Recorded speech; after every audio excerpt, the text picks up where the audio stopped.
ಸಮಸ್ತ ಎಲ್ಲ ಗ್ರಾಮ ಪಂಚಾಯತ್ ಸದಸ್ಯರು ಮತ್ತು ಗ್ರಾಮಸ್ಥರು ಒಂದು ಅವರಿಗೇನು ಪಂಚಾಯತಿಗೆ ನಮ್ಮ ಜಿಲ್ಲಾ ಪಂಚಾಯತ್ CS ಅವರಿಂದ ಅನ್ಯಾಯ ಆಗಿದೆ ಅಂತ ಹೇಳಿ ಧರಣನ ಒಂದು ಸಾಂಕೇತಿಕ ದಿನ ಒಂದು ದಿನದ ಧರಣನ ಆಗಿದ್ದಾರೆ. ಅವರ ಒಂದು ನ್ಯಾಯಯುತ ಬೇಡಿಕೆಗೆ ನಾವು ಎಲ್ಲ ನಾವು ದಲಿತ ಪರ ಸಂಘಟನೆಗಳು ಮತ್ತು ಎಲ್ಲ ನಮ್ಮ ಮಹೇಶ್ ವರ್ಮ RK ಅವರು ಮತ್ತು ನಮ್ಮ ಅರುಣ್ ಪಟೇಲ್ ಅವರು ಎಲ್ಲರೂ ಏನದಂದರೆ ಅವ್ರ ಹೋರಾಟಕ್ಕೆ ನಾವು ಬೆಂಬಲವಾಗಿ ನಿಂತಿದ್ದೀವಿ. ಕಾರಣ ಏನಪ್ಪ ಅಂತ ಹೇಳಿದರೆ ಏನು 24-25ನೇ ಸಾಲಿನ ಏನು ಗಾಂಧಿ ಪುರಸ್ಕಾರ ಆಯ್ಕೆದಲ್ಲಿ ಆ ಗ್ರಾಮ ಆಯ್ಕೆ ಆಗಬೇಕಾಗಿತ್ತು. ಅದನ್ನು ಕಡೆಗಣಿಸಿ ಲಾಸ್ಟ್ ಟೈಮಿಗೆ ಇವರು ಕಡೆಗಣಿಸ್ತಾ ಇದ್ದಾರೆ ಅಂಥೇಳಿ ನಮ್ಮ ಗ್ರಾಮ ಪಂಚಾಯತ್ ಸದಸ್ಯರು 13 ತಾರೀಕು ಒಂದು ಲೆಟ್ರ್ ಕೂಡ ಕೊಟ್ಟರು CS ಅವರಿಗೆ. ಅವಾಗ ಕೊಟ್ಟಾಗ ಲಾಸ್ಟ್ CS ಅವ್ರು ಏನು ಮಾಡ್ತಾರೆ 14ಕ್ಕೆ ಏನದಂದ್ರೆ ಒಂದು ಏನೋ ಫೈನಲ್ ಮಾಡ್ತಾರೆ. ಅಂದರೆ ನಾವು ಸರ್ಕಾರ ಏನೋ ಭಾಳ ಅರ್ಜೆಂಟವಾಗಿ ಕೇಳುತ್ತಂತ ನೀವು ಬೀದರ್ದವ್ರು ಏನದಂದರೆ ಆ ಗಾಂಧಿ ಪುರಸ್ಕಾರಕ್ಕೆ ಒಂದು ಆಯ್ಕೆ ಮಾಡಿ ಕೊಡ್ರೋ ಅಂತ ಪಟ್ಟಿ ಕೊಡ್ರೋ ಅಂತ ಕೇಳಿದಾಗ ನೀವು ಯಾಕೆ ಕೊಡ್ತಾಯಿಲ್ಲ ಅಂತ ಕೊಡಲು ಹೋದ್ರೆ ನಿಮ್ಮದು ಬೀದರನ್ನು ಕ್ಯಾನ್ಸಲ್ ಮಾಡ್ತೀವಿ ಅಂತ ಕೂಡ ಹೇಳಿದ್ರು ಅಂತ ಬೆಂಗಳೂರು ಅಧಿಕಾರಿಗಳು. ಅವಾಗ ನಮ್ಮ CS ಅವರು ಮನವಿ ಕೊಟ್ಟರು ಕೂಡ ಏನದ ಅಂದ್ರೆ ತರತುರಿದಲ್ಲಿ ಯಾವುದೋ ಅಂದ್ರೆ ಒಂದು ಪಂಚಾಯತ್ಕನ್ನು ಆಯ್ಕೆ ಮಾಡಿದ್ದಾರೆ. ಆ ಪಂಚಾಯತ್ಗೆ ಆಯ್ಕೆ ಮಾಡಿದಾಗ ನಿಜವಾಗ್ಲೂ ಏನದ ಅಂತಂದರೆ ಹೀಗಾಗಿ ಯಾರಿಗೆ ಕೊಡಬೇಕಾಗಿತ್ತು, ಯಾರಿಗೆ ಅದು ಹೋಗಬೇಕಾಗಿತ್ತು ಆ ಅವಾರ್ಡನ್ನು ಕಡೆಗಣಿಸಿ ಬೇರೆ ಕೊಟ್ಟಾಗ ಈಗ ಪಂಚಾಯತ್ ಸರ್ಕಾರ ಯಾಕಂತಂದರೆ ಒಳ್ಳೆ ಪಂಚಾಯತ್ ಕೊಡ್ಬೇಕಂತೇಳಿ ಮಾಡಿದಾಗ ಇವತ್ತಲ್ಲಿ ಅವ್ರಿಗೆ ಅನ್ಯಾಯ ಮಾಡಿ ಬೇರೆಗೆ ಖುಷಿ ಪಡಿಸ್ಲಾಕ ಈ CS ಅವ್ರು ನಾವು ನಿಜವಾಗಿ ಹೇಳ್ತಾ ಇದ್ದೀವಿ. ನಮ್ಮ ಮುಖ್ಯ ಕಾರ್ಯನಿರ್ವಾಹಕಾಧಿಕಾರಿಗಳು ಜಿಲ್ಲಾ ಪಂಚಾಯತ್ ಅವ್ರ ಅಧಿಕಾರಿಗಳು ಆಗಿರ್ಲಾಕ ಆ ಉದ್ಯಮಿಗೆ ಬಹುಶಃ ಅವರು ಕುಂಡ್ರಲಾಕ ಲಾಯ್ಕಿಲ್ಲ ಅಂತ ಕಸಿ ನನ್ನ ಒಂದು ಅಭಿಪ್ರಾಯ.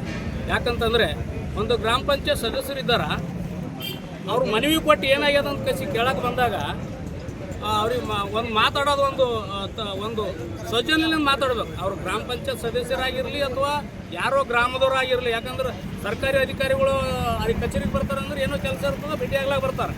ಆದರೂ ಕೂಡ ಸರ್ಕಾರದ ಅಧಿಕಾರಿಗಳು ಅಂದ್ರೆ ಸರ್ಕಾರದ ಪಾಲನೆ ಮಾಡ್ತಾರೆ ಅಷ್ಟೇ. ಇಲ್ಲಿ ನಮ್ಮ ಜನರದ್ದು ಸರ್ಕಾರ ಯಾರು ಪರವಾಗದ? ನಮ್ಮ ಜನರ ಪರವಾಗಿಲ್ಲ ಸರ್ಕಾರ. ಇವತ್ತು ಅವರು CS ಬಿದ್ದಾರೆ ಅಂದ್ರೆ ನಮ್ಮ ಪರವಾಗಿ ಇರಬೇಕಲ್ಲ. ನಾವೇನು ಅವ್ರಿಗೆ ಏನು ಇಲ್ಲ ನೀವು ಹಿಂಗೆ ಮಾಡಿರಿ, ನಾವು MLA ಇಲ್ಲ, ಮಂತ್ರಿ ಇಲ್ಲ, ಏನಿಲ್ಲ, ನಾವು ಹೇಳಿನಪ್ಲೆ ಕೇಳಕ್ಕೆ. ಆದರೂ ಕೂಡ ಕಾನೂನು ಏನಿದೆ, ನೀವು ಯಾರು ಮಂತ್ರಿಗಳಿರಲಿ, MP ಇರಲಿ, ಯಾರಾದರೂ ಇರಲಿ, ಆದ್ರೆ ನಿಮ್ಮ ಕಾನೂನು ದೃಷ್ಟಿಯಿಂದ ಎಲ್ಲರೂ ಸರಿಸಾಮಾನ್ಯ. ಆದ್ರೆ ನಿಮ್ಮ ಕಾನೂನು ದೃಷ್ಟಿಯಿಂದ ಮರ್ಕಲ್ ಆಯ್ಕೆ ಮಾಡಬೇಕಾಗಿತ್ತು. ಮರ್ಕಲ್ಲದವ್ರ ಸದಸ್ಯರು ಬಂದು ಕೇಳಕ್ಕೆ ಹೋದ್ರೆ ಏನೇನೋ ಇಲ್ಲ ನೀವು ಕೋರ್ಟಿಗೆ ಹೋಗ್ರಿ ಅಂತ ಹೇಳ್ತಾರೆ. CS ಆಗಿ ನ್ಯಾಯ ಕೊಡೋರು ನೀವಿದ್ರಿ, ನ್ಯಾಯ ಕೊಡ್ಬೇಕಾದ್ರೆ ನೀವೇ ಕೊಡ್ಬೇಕಿಲ್ಲ ಕುರ್ಚಿ ಮೇಲೆ. ಕೋರ್ಟಿಗೆ ಹೋಗ್ತೇವೆ ಮತ್ತೆ ಎಲ್ಲ ಕೋರ್ಟೇ ನ್ಯಾಯ ಕೊಡಲಿ ಮತ್ತೆ ನಮಗೆ ಅಂದ್ರೆ ಇಂಥ ಒಬ್ಬ CS ಆಗಿ ಬಹುಶಃ ಅವ್ರು ಏನು ಕೆಲಸ ಮಾಡಿದ್ರು 2 ವರ್ಷ ಹಿಡ್ಕೊಂಡು ಕಳಿಸಿ ಇವ್ರು ವರ್ತನೆ ಸರಿಯಿಲ್ಲ. ನಾವು ಫಸ್ಟ್ ಬಾರ್ ನೋಡ್ತಾ ಇದ್ದೀವಿ.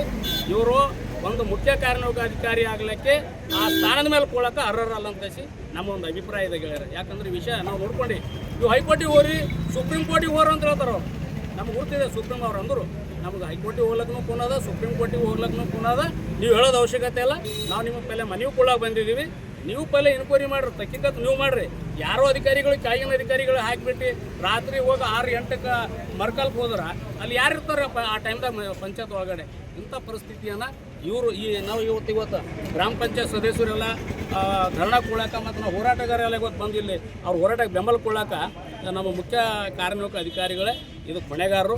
ಹಾಗಾಗಿ ನಾವು ತುರಂತ ಹೀಗೆ ಸರ್ಕಾರಕ್ಕೆ ನಾವು ಮನವಿ ಮಾಡ್ತಾ ಇದ್ದೀವಿ. ಅವ್ರದ್ದು ಒಂದು ಮನವಿ ಈ CS ಅವ್ರದ್ದು ಏನದ ಅಂತಂದರೆ ಏನಂದ್ರೆ ಅದು ದಾನಶಾಹಿ ಭಾಳ ಹೆಚ್ಚಿಗೆ ಆಗ್ಯದ. ಕೂಡಲೇ ಏನದ ಅಂತಂದ್ರೆ ನಾವು ಅಧಿಕಾರಿ ಈ ಕೂಡಲೇ ಈ ಇನ್ಕ್ವೈರಿ ಮಾಡಿ ಇಂಥ ಅಧಿಕಾರಿಗಳಿಗೆ ದಯಮಾಡಿ ಎಲ್ಲೋ ಒಂದು ಇದರಲ್ಲಿ ಕೂಡ್ಯಾಕ್ರಿ ಇಂಥ ಯಾಕಂದ್ರೆ ಅವ್ರು ಕೆಲಸ ಮಾಡೋಕೆ ಇಲ್ಲಿ ಇದು ಆಗ್ತಾಯಿಲ್ಲ. ಇಂಥವು ಎಷ್ಟೋ ಜನರಿಗೆ ಬಂದಾಗ ಕೂಡ ಹೆಂಗೆ ಆಗ್ತದೆ ಅಂದ್ರೆ ನಮ್ಗೆ ಭಾಳ ಬೇಜಾರಾಗ್ತಾ ಇದೆ. ಹಾಗಾಗಿ ಇವತ್ತಿನ ಹೋರಾಟಕ್ಕೆ ಜಯ ಆಗಲಿ ಅನ್ನೋದೇ ನಮ್ದು ಆಸೆ ಅದ ಮತ್ತು ಅವ್ರ ಹೋರಾಟವನ್ನು ನ್ಯಾಯಯುತವಾಗಿದೆ ಅಂತ ಹೇಳಿ ನಮ್ಮ ಅಭಿಪ್ರಾಯ.